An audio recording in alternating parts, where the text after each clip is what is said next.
Welcome to Bass Cast Radio, bringing you the best in local and national news in bass fishing, as well as interviews with some of the best anglers from all over the U.S. With your host, Brian Carter and Hank the Bass Geek. Sponsored by Wildware America, Z-Bait Company, Missile Baits, Battleborn Batteries, Conrad Brothers Marine, Taylorman's Custom Lures, Vertical Lures, and Lynchburg Arms and Indoor Shooting Range.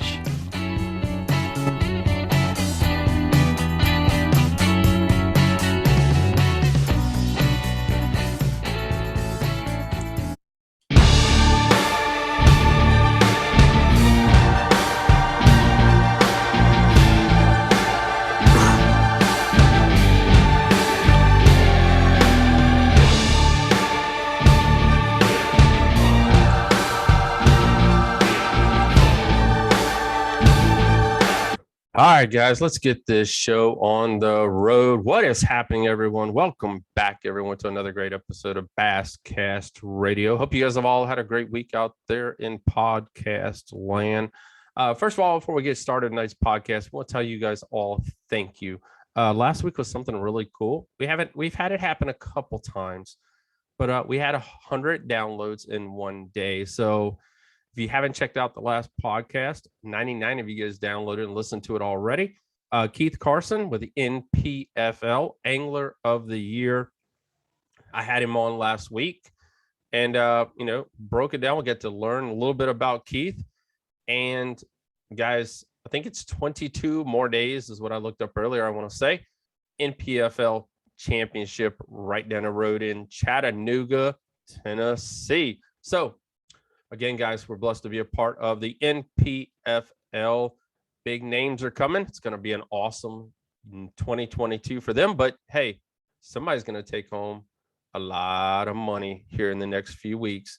Like I said, the NPFL Championship. So we're talking about a lot of money and events. Guys, I want to thank everyone for fishing with the basscast.com last weekend. Jeff and Clay Ross wrapped that event up. Good God, they're on a tear. I think that's the 4 wins, I think, for them. And no, 3.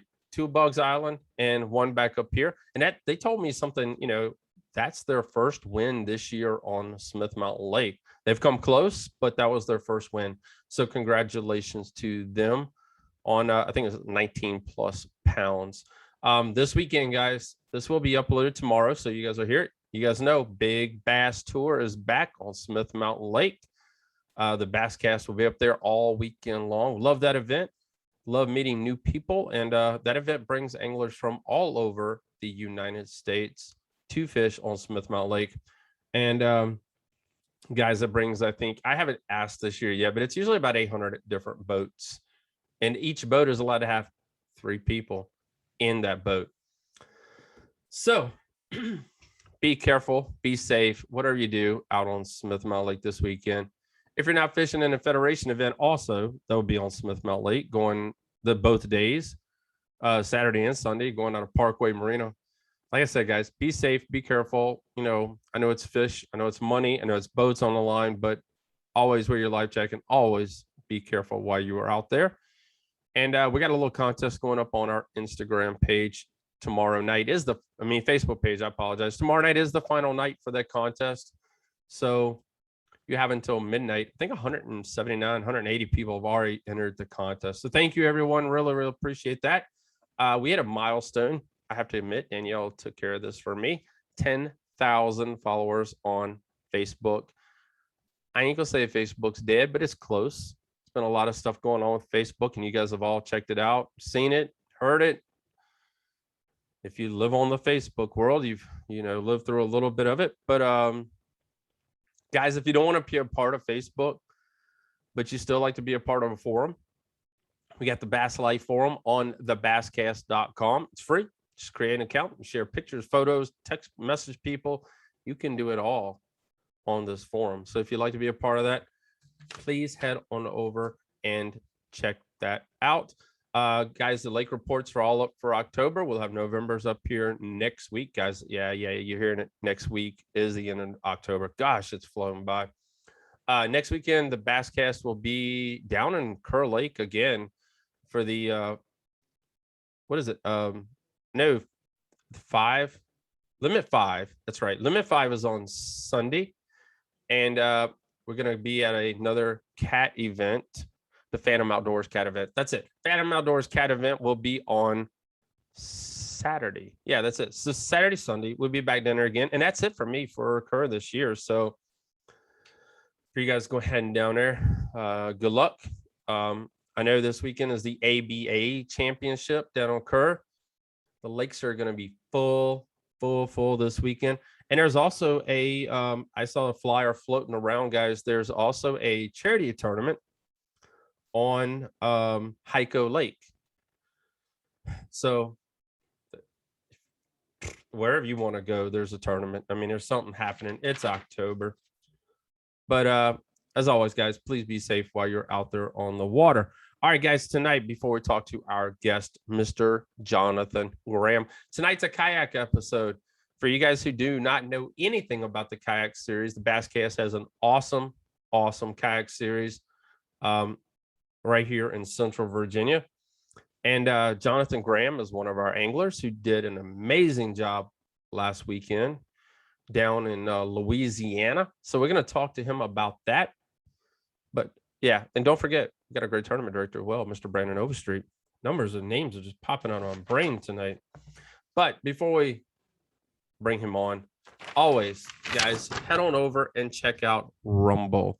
Rumble is the home of Bass Cast Radio, Backstage Fishing, which will be a new podcast coming soon from Backstage. I already got the confirmation from the boss himself. But we got some great sponsors. You guys see it? Angler's Choice Marine is one of our awesome sponsors. Dick's Sporting Goods, Lynchburg Arms and Indoor Shooting Range, Battleborn Batteries, Wildwear America, Conrad Brothers Marine, I think I did say Battleborn Batteries, Missile Baits, which is the contest we're giving away. We're giving 8 packs of missile baits away, Spear Point hooks, and you get one of these t-shirts right here. And last but not least, Lisa L. Lindsay, an associate broker down in South Boston, Virginia, looking to buy a house or sell a house. Give her a call, 434. Man, what a night. 434-572-2645. Yep, that's it. I don't have my co-host with me tonight, man. So we're just having a roll, man. Hopefully be back with us next week with Miss Bass Geek. Like I said, hopefully he'll be back with us. He's had a busy couple of weeks with shows, and like I said, it's October. We're, last ditch appearances, speakings, you name it. But as always, guys, head on over and check out the Bass Geek channel. Make sure you hit the follow button. And as always, hit the bell to make sure you never miss an episode of Hank the Bass Geek, guys. All right, guys, I'm going to take a quick break. And I'd like to one day fill this break up with a real commercial, not just me speaking. But if you'd like to sponsor Bass Cast Radio, just DM me. It's cheap, inexpensive, reaches a lot of people, and we have an amazing following. So, again, guys, check out. And if you'd like to advertise, we'd love to have you. You get a little banner. You get spots on the show. You name it. Just message me. It is what it is. Facebook, Instagram, or brian@thebasscast.com. Guys, we'll be right back. All right, guys, we are back with Mr. Jonathan Graham from right here in Central Virginia. Like I told you guys, man, he just got back last week from Louisiana. I know that was a heck of a drive, wasn't it? Yeah, it's 15 hours straight if you didn't stop anywhere. So it took us probably 18, 19 hours. Holy cow. Now you're good. I had to fly. Someone would have flown my kayak down there for me. Yeah, that would have been nice. Yeah, I don't think 5 hours, I'm done. All right, man. So let's dive into this thing, man. Who is Jonathan Graham, and how did this whole fishing thing come about for you, man? Well, I'm from Danville, Virginia originally, and I moved up to Lynchburg about 12 or 13 years ago. I started fishing as a kid. My dad would take me, and me and my friends would all sneak into ponds, wherever we could find them. I had a boat for a while, and I sold it when I got married and had kids. So I kind of got out of fishing for a while, and I just got back into it a couple of years ago. I bought a kayak to start with, ended up buying another bass boat and then another kayak. So within the last couple of years, I really got back into it. I started the kayak tournament fishing, which I really enjoy. Right. And just kind of been going from there. Talking about getting kicked out, man. We used to, I lived over there on the other side of Poplar Forest. Poplar Forest where the rich people live when I was a kid. Yeah. And we used to sneak in this guy's property. He had a lake in front of his house. It was an acre, maybe 2 acres, but we would hide in the back and fish that thing while he was at work. We only got caught a couple times, so it wasn't too bad. Then we started fishing, what is that, Poplar Forest Lake. We would carry a canoe, 2 of us, all the way to the lake from my house. We didn't have trucks, we didn't have cars, we couldn't drive. So we just carried this thing and would fish. So yeah, I know what you're talking about there. Good times. All right, guys, a little background, man. This is his second year fishing the kayak series. Like you said, he come from we call it the big boats, but many other people call them the Flitter Rockets and a lot of other names. But how's the transition been for you coming from big platform? A lot of you go from a lot of room to having to condense all your tackle down to what a 10-foot kayak can carry.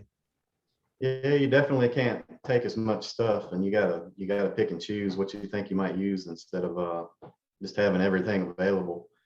You're kind of limited to spots also. Like in the boat, I can move from spot to spot pretty easily. Right. In the kayak, you're more limited to your area, so you have to pick them apart a little bit more in detail than you do in a boat. But the good thing about the kayak, guys, you can go up into some shallow creeks. That boat ain't gonna take you. And there, that is one thing. Like he was saying, once you find a spot, you can really, really explore a whole lot more. Now I know with some of the aluminum boats now we got a little bit of more of a edge, but not as much as with the kayaks. Yeah, if I can get right up in between and behind docks and on my bass boat, I would just skip right over a lot of that stuff. So it's definitely got some advantages. Definitely true.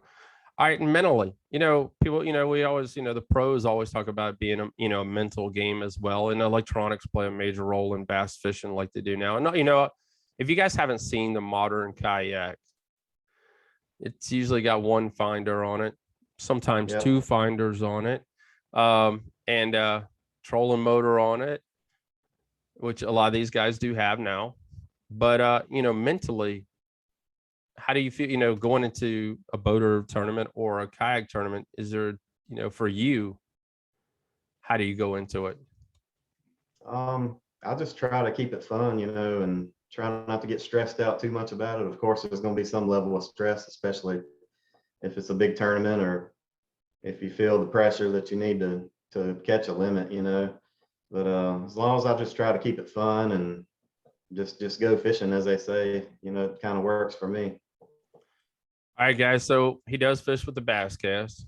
We were blessed this year, guys. If you haven't heard the number, we had 60 different kayak anglers fish with us this year. Yeah. So Brandon's done an amazing job, and we've kicked it off. A lot of people growing, moving, shaking. Things are happening. But how did you qualify to go fish in Louisiana for the KBF National Championship? So I qualified for the 2021 championship from last year's Bass Cast tournament, 2020. And I believe it's if you finish in the top 10% of the field for tournaments or single tournaments, then you're qualified for it. Right. I also qualified for next year's national championship through this year's tournaments with the Bass Cast. So, I heard it's going to be a little bit closer. Is that the rumor we're hearing? Yeah, they say they're going to restrict it a little more, but I don't know if that's going to be for next year or 2023. Now, what do you mean by we got any dirt here? What's restrictions here? They're just going to make it harder to qualify, and I'm not sure what that means. Okay. So, boys, you're going to have to start bringing your A games. Yeah. I guess we'll learn more about that here within, between now and the end of the year, what Chad Hoover and all them's big plan is for the 2022 season. All right. So we made the 15-hour journey to Louisiana. How'd that go? It was long. I was supposed to have a partner riding with me to switch off drivers, but at last minute he had a family emergency come up, so he couldn't make it. So I ended up driving by myself, and I followed another vehicle with two guys in it, which I could have switched off with them, but it ended up I didn't really need to. We left in the morning, like 8 o'clock from over near Roanoke, and we got to Texas. We actually stayed and fished in Texas most of the time. The lake where we were fishing was half in Louisiana, half in Texas, and we were on the Texas side. We made it somewhere around 3 o'clock in the morning. Holy and, took a cow. little nap in the Walmart parking lot, and we slept a couple hours, went straight to the lake, and started fishing. We had 3 days of practice, so we were ready to get started as soon as we could. Yeah, let's talk about that practice. You guys, and if you guys are not following Jonathan Graham on Instagram, please make sure you do so. Jonathan was catching them in practice, man. I mean, you started off, bam. Yeah, it kind of surprised me. Brandon Overstreet was with us, and as soon as we put in our kayaks, he was having problems with his motor. And while he was working on that, I just started throwing a buzz bait right there around the ramp, and I caught I believe it was a 17 and a half, 17 3/4, like right off. So I think that kind of gave me a confidence boost, right off.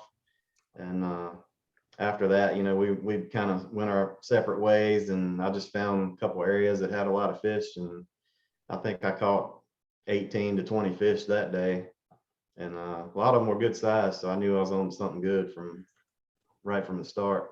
All right, Cato Lake, guys, by the way, it's where he was. Talk to us about the lake itself before we dive into the event, man. Was it clear, dirty? I mean, what was for those who've never been to Cato Lake? It was maybe a foot visibility down. If you dropped your lure in the water, you could probably see it about a foot down. Okay. And it was very shallow. I wasn't expecting it to be as shallow as it was. You'd be way out in the middle, and it would be only 3 feet deep in a lot of spots. I did see like 6 feet a couple of times, and there are spots where it gets down to like 20 feet, but they're pretty rare, it seems.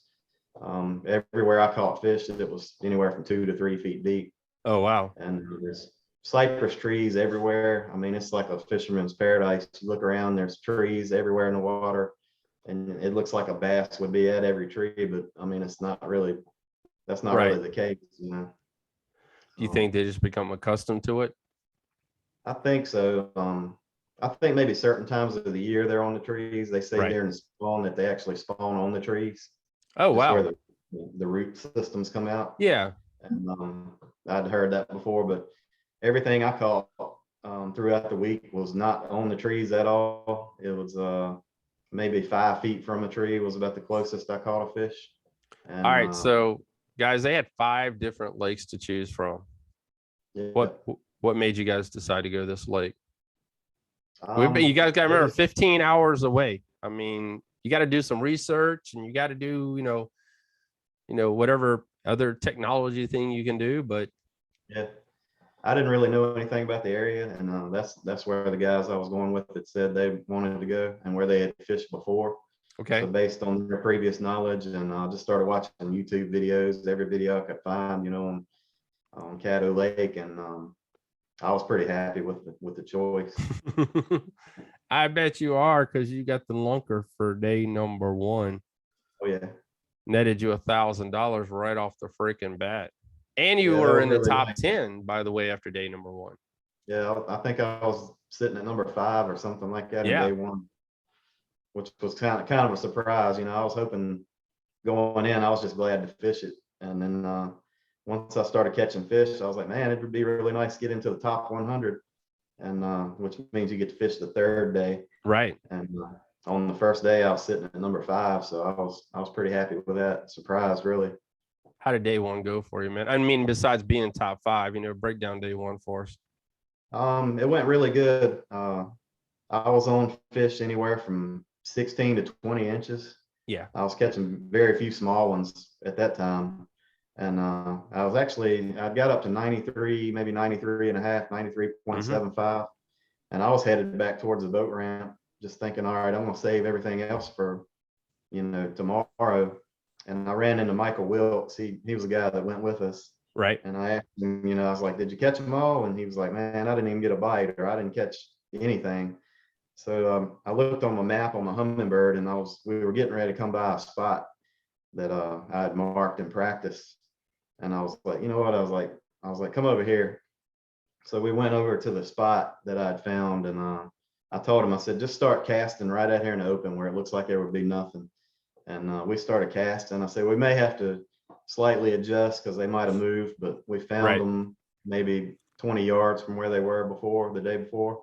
And we started catching them. He caught one, and I think I ended up catching like 6 more, and I upgraded several times. I ended up at 99.75 after using that spot. What was that main lure using for day one? Most everything I caught was on the chatterbait, the jackhammer. There we go. I used a skeet grease design trailer. It's made by Berkeley. It's called the Deal. Throughout the tournament, I felt like I needed to kind of downgrade or go down to like a 1/4 ounce. This was a 1/2 ounce that I was using. And the Deal trailer is just like a little twin tail bait fish looking trailer. It's got those 2 tails that kick around. I think the 1/2 ounce though really ended up being a good decision because they seem to want you to burn it like really fast. Yeah. And I kind of figured that out because towards the end of a lot of my casts, I'd start reeling fast just to get it in to make another cast. And as soon as I would start reeling it fast, that's when they would hit it. So I think that 1/2 ounce really ended up working out well because it was enough to keep it down in the water column, and I could also reel it fast, like they seem to want. What was that the main color you're using? It was white, and then the trailer color was IU. It's called. I don't think it really matters what the color of it was, but yeah, it there we go. As long as it was a light color, they seem to want white baits or really light colored baits. So as long that was the only color I actually had in it, so and it was pretty light color, luckily. Let's just say, like I said, kayak fishing, you can't carry but so much. I mean, you can load down a car, but once you get out there on the water, you don't want to be making trips back to the car. Yeah. Because sometimes, with the new electronics, the new batteries, the new motors, I mean, you can't, you almost could kill a battery in a day, but I don't think you can. Yeah. So you don't want to be wasting time. So that's what he had, and that's what he had to use. That's the strategery. I had a lot of other stuff too, and I had a lot of 2 bags full of soft plastics, which I never used, but I was scared to leave them behind because I'm always thinking, man, I wish I would have had this or that, once I get out there. But I limited myself to 1 box of hard baits, crankbaits and top water, stuff like that. I rarely used any of those. I tried them out, but didn't have any luck on them. So mainly it was a chatterbait and actually a frog that I caught a few of my bigger fish on. Oh, frog fishing. Something you don't hear about much up here in Central Virginia. Yeah. There's a few of them that do it. I bought a frog rod about a year ago and never had a reel for it, so I bought a reel on the way down. I actually watched a seminar about John Cruz on frog fishing. Yeah. Before we went, and I ordered 3 frogs, so I had those in a box ready to go. And once I got there and saw those lily pads, I just started fishing them with the frog and ended up getting bites on it pretty quick. So throwing an old Spro frog, or what type of frog you throwing? Yeah, it was a Spro bronze eye frog in natural color. It's right here. I used a high speed, I think it was like an 8-to-1 Daiwa reel. Yeah. I'm usually a Shimano guy, but Bass Pro, all they had was Daiwa. But I don't, again, on this, I'm not sure if the color really mattered that much. I think they like that white bottom. That's probably all they were seeing anyway. But that was just a natural color frog. Getting that reflection, weren't they? Yeah. Yeah, I would drag it across the pads, and it would be like giant lily pads, and in between some smaller kind of grass or weeds floating on top. And it seemed like as soon as it came across those pads and got into that smaller stuff, or like an open area in the lily pads, they would really nail it. And I had 65-pound braid on the line, so as soon as they would grab it and go back into the lily pads, I'd set the hook, and you could just feel that braid slicing through the lily pads, and it would usually get them out. I only lost one on the frog all week, so that's awesome, dude. For not even throwing a frog before. I mean, that's pretty awesome, because it is a different technique. So I mean, it's something you haven't done before. So because that frog bite, they say it's pretty daggone exciting when it hits. Yeah, it wasn't what I'd call a reliable bite, where you was getting a lot, but you would catch a big one every time you did get one to nail it. It's kind of like throwing the old jig, ain't it? Yeah. So jig ain't gonna catch you a whole lot of fish, but it's gonna catch you some big ones when it does catch you. Usually what I would do in the tournament is try to catch a limit on the chatterbait, or I actually used a little underspin also with the Kayak 3.3 Kayak. And I'd usually catch my limit on those, and then I'd go out with the frog and try to find bigger fish under those pads. And I think I found at least one every day on the frog, so that probably really helped me. That's awesome. All right, day number 2. Went through the thing. You got a nice lead, brother. Like I said, I had 99.75 on day 1. Day 2, I dropped down to 86.75. Yeah. And looking back, I learned lessons about 3-day tournaments. I'd never fished a 3-day tournament, and I probably should have saved some fish better than I did for the next day, and especially day 3. Day 2, they were still in the 16 to almost 20-inch range, so that worked out good.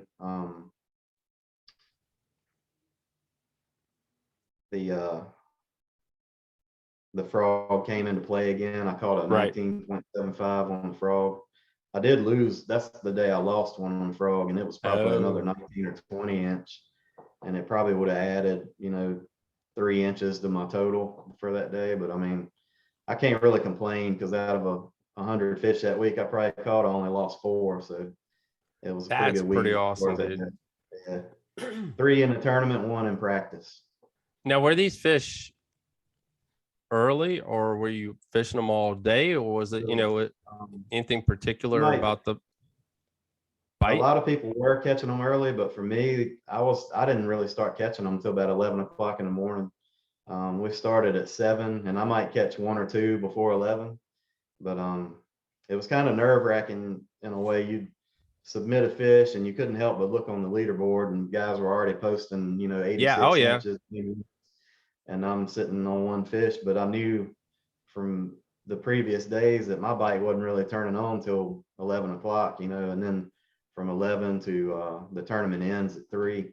Yeah. And, in between those hours, I would usually be able to pick up quite a few fish. So I tried not to let that get into my head, and just expect them to start like they had been. And luckily for me, they really did. Yeah, guys. And that's another thing too, guys, for you who don't know much about the kayak fishing tournament trails and all like that. We've got, with the new technology now, Tourney X, there's a lot of other different programs out there. You can go watch someone catch fish. I mean, I watched you. I mean, watched as you submitted fish and all that stuff. Yeah. And, I had after day 1, I watched, and I said, well, he ain't catching anything to really about lunchtime or afterwards. So I didn't really even worry. Day 2, I looked at it and I was like, he ain't even on the top 25. And then day 2, you end up in like the top 10 again. Yeah. So, I mean, you're a 9th, I want to say. Yeah. So, that's another thing. It can get into your head, like you're saying, and be disgruntled about it. And then the whole day just goes crap. Oh, yeah. I mean, go ahead. It definitely tried to get into my head for sure. And I just had to be mentally strong, and just keep telling myself it's going to turn on later, like it had been. And sure enough, right around 11 o'clock, that's when I'd start catching them every day. Wow. So, you brought up the whole thing about, learning and, the 3-day tournaments, and, it's pretty unique, and that's pretty unusual for a lot of people. And we have guys on from the NPFL, the National Professional Fishing League, and that's something they're not used to. There are a lot of guys just like Jonathan who fish out of a regular boat, but have make the jump to fish a 3-day tournament. And used to maybe fishing just a little derby at home, or maybe fishing a federation events 2 days. But when you got to learn to, if you found fish, you just can't eat them all up in one day. Yeah. And it's hard to not do that, just when you're just starting. Yeah. Because you're catching nice ones. You don't want to stop, but you have to make yourself out, evidently. Yeah. Lesson learned. It's kind of like our tournament director, when he's been caught his 85 inches, he goes in and eats lunch. Yeah. Sometimes you just got to leave it for the next day. So, but that's something cool. That's something, that you learned for next year. Yeah. I definitely learned a lot, and talking to a lot of the other guys that fish these big tournaments, in particular, one guy really helped me. He told me, he said, you always got to look for new water. Yeah. Even during the tournament. And I relied on 2 spots mainly for my fish. In practice, I'd found like 6 spots where I thought I could really catch them. And those 2 spots really paid off for me. But looking back, I probably should have moved a lot more and looked for new fish, in my other spots that I had right. found. That's crazy. That's another thing too, that dealing with the 3, every day you're catching fish, but you're practicing as well. Mm-hmm. You didn't, if you think, okay, so, day 1, everybody's kind of, up in, I ain't gonna say, it's nerves and et cetera, et cetera. But after day 1, you kind of say, okay, this is where the bar's got to be set. Yeah. As long as you're consistent for those 3 days, you're going to finish 20th or above. Exactly. If you're consistent. Yeah. But, after that, like you said, and that's something that happens on both sides of the water. Like I said, learning from the, it's been so cool having these guys on from the NPFL that are just like you, Jonathan, but fishing out of a big boat. They're now gone from fishing for maybe $1,000 to fishing for $50,000. And it happened overnight. Yeah. And they're all having to relearn kind of. Yeah. It's definitely some strategy in it, other than just knowing how to catch fish or coming across fish. So you have to also manage the fish that you're on and manage your time. I know every day I was wishing I had another hour or 2 out there, but you got to learn how to manage all that stuff. It all goes together into being able to win and place high. Right. And you did place high, guys. He finished 26th. Out of how many boats was it? It was like a couple hundred, wasn't it? 350. Good. Somewhere around there. Yeah. Yeah. 300 anglers on 5 bodies of water. Yeah, the ramp we put in on the first day, we had about 40 kayaks launching out of there. Holy cow. The second day it had dropped down to maybe 20, and then the third day it was maybe 10 of us. So you had the lake to you had the lake to yourself on a third day. Kind of. 10 compared to 40. I was talking to before we launched, he was saying, yeah, I'm catching all my fish out of a spot like the size of a 2-car garage. And he started describing it, and I was like, man, I wonder if we're fishing the same spot. And so when we took off, he had a Torpedo, so he was a little bit faster than me. Right. And I could just see his light in front of him. We were dead set for the same spot. And he stopped about 50 yards away from where I'd been catching my fish. So we were good enough distance away that we didn't bother each other. And I think there were enough fish in there that, it was enough for both of us. But on that third day, the size had seemed to have gone down. So I fished there for a few hours and didn't really have much luck. They were down in like the 13 to 15 inch range. So right. After a few hours, I knew I had to move and try to find some bigger bites, and ended up finding a frog fish that was 20.5 inches. Oh, wow. So that definitely helped. And I still, like in the last hour, I had a 13.5 that I needed to get rid of. Mm-hmm. So I actually rode back right by the boat ramp where I'd caught my very first fish. It was a 17 something, and it was an area that I knew there were fish there. And I was like, well, I know there's that 17 there, so there's probably some good sized fish there also. And everybody else was blowing right past it on the launch, so nobody was really fishing it. And with like 20 minutes to go, I caught a 16 and a quarter. Woo. And I was able to get rid of that 13-inch fish. So 2 or 3 inches in the kayak tournament can really move you up or down quite a few spots. Yeah. And for you guys that don't know, we're kind of just mixing it in here, but kayak is done by inches. It's a catch and release. It's no weigh-ins. Yeah. And everything's done, especially the larger tournaments. Now we don't do it. Our local series, here it is. You got the kayak tag board right there. That's what you need. And that's the cool thing about this thing, guys. You don't need a Torpedo. You don't need no motor. You need a kayak that you feel comfortable, that you can sit in for 8 hours. It's about $1,000 for one to $1,500. You can spend up to $4,000 if you want on a Hobie. It's up to you. Yep.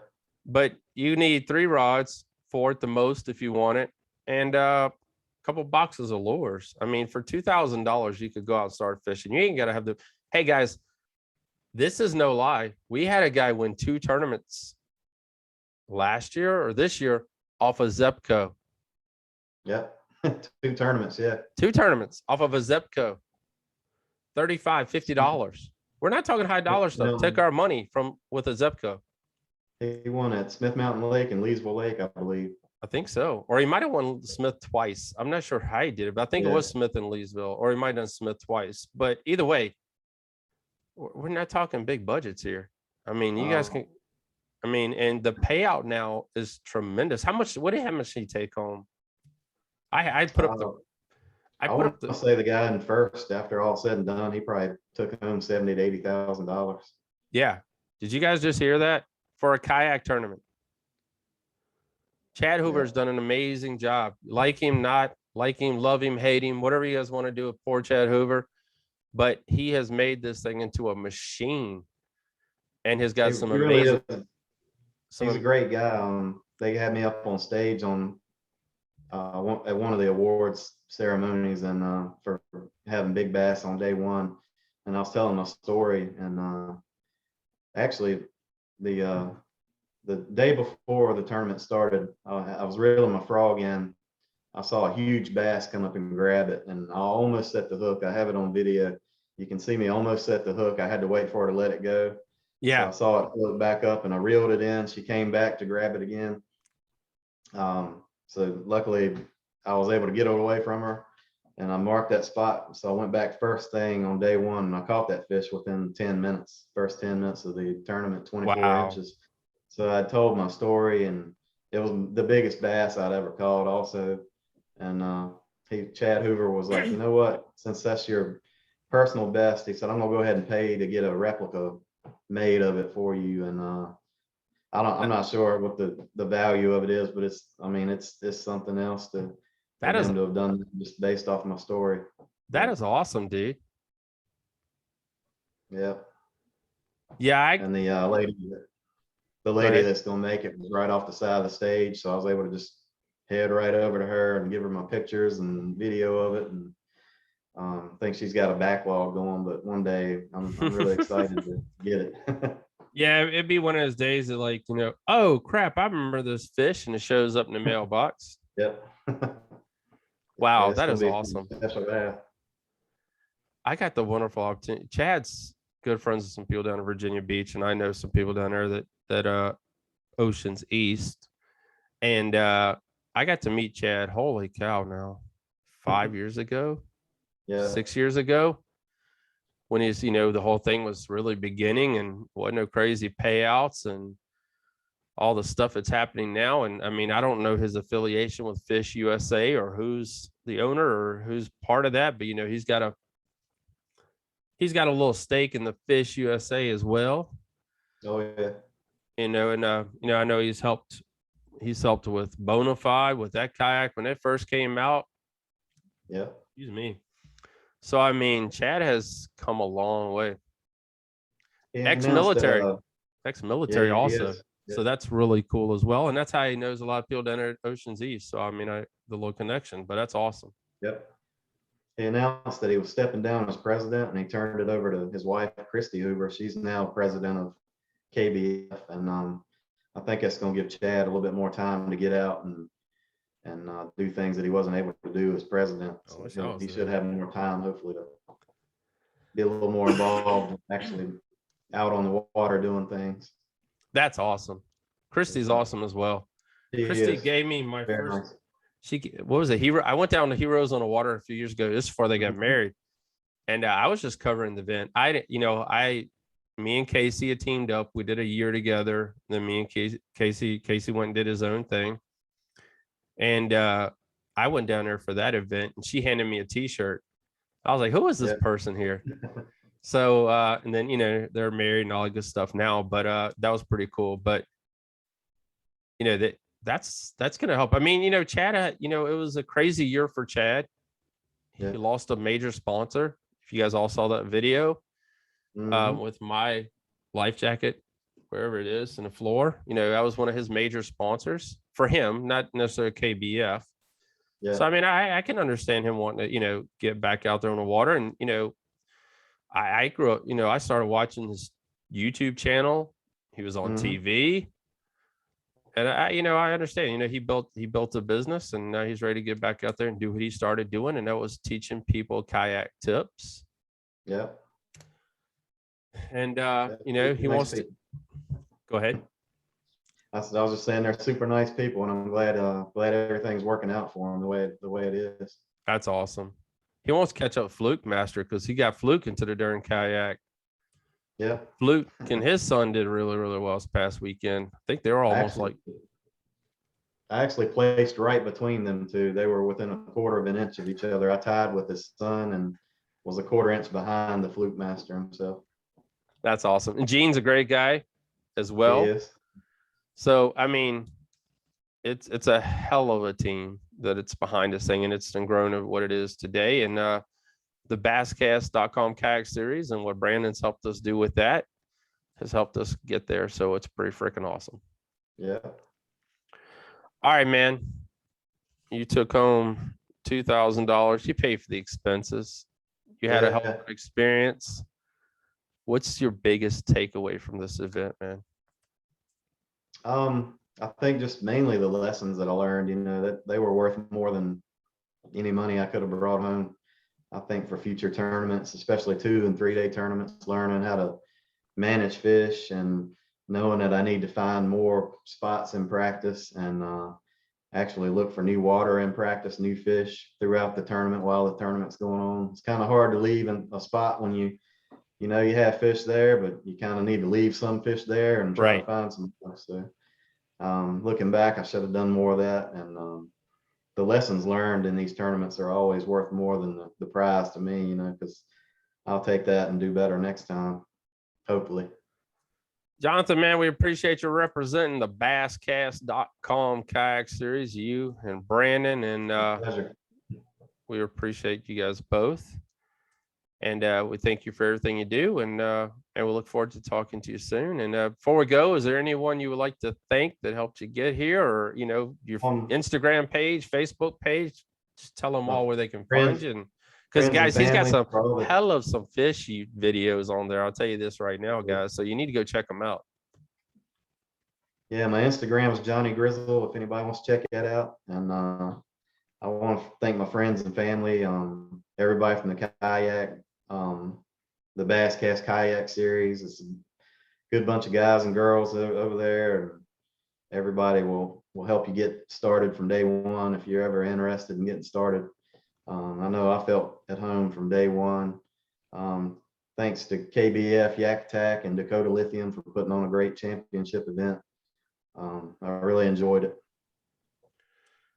All right, guys. We hope you learned a little bit about the kayak fishing world. And we'll be right back.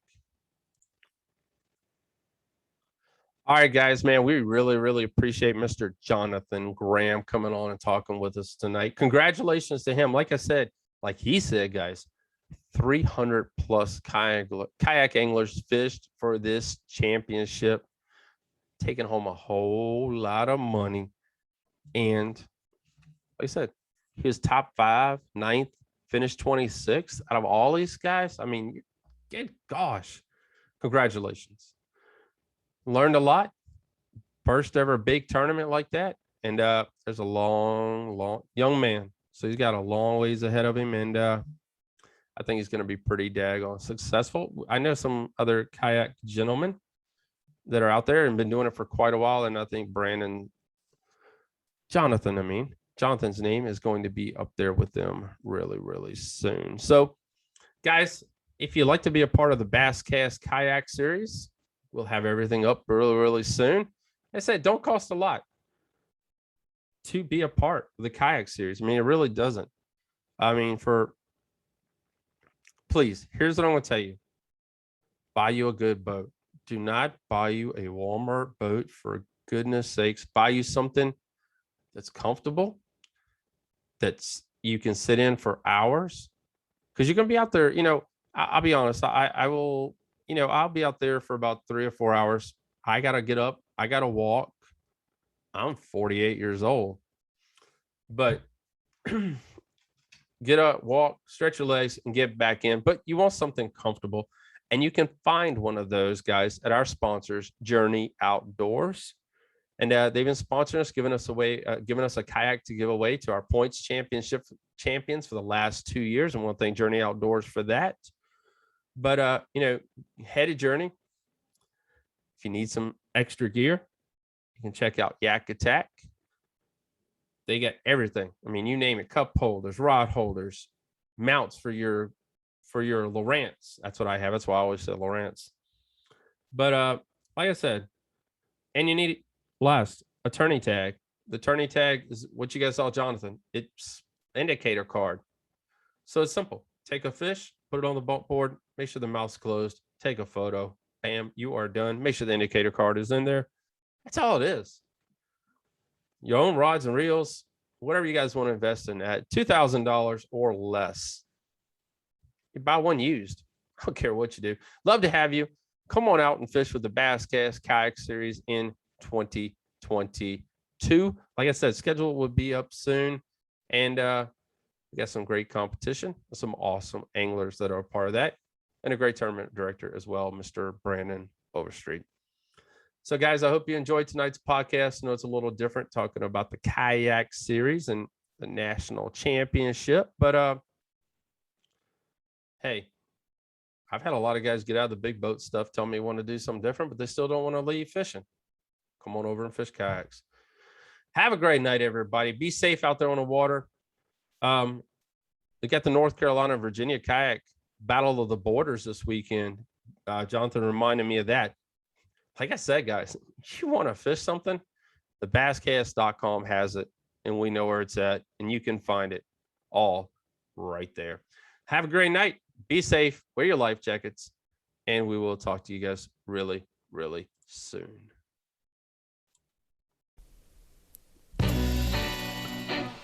You've been listening to Bass Cast Radio, the best in local and national bass fishing news. To listen to more episodes, check us out on all the podcasting networks. Follow us on Facebook, Twitter, thebasscast.com, and Bass Cast News.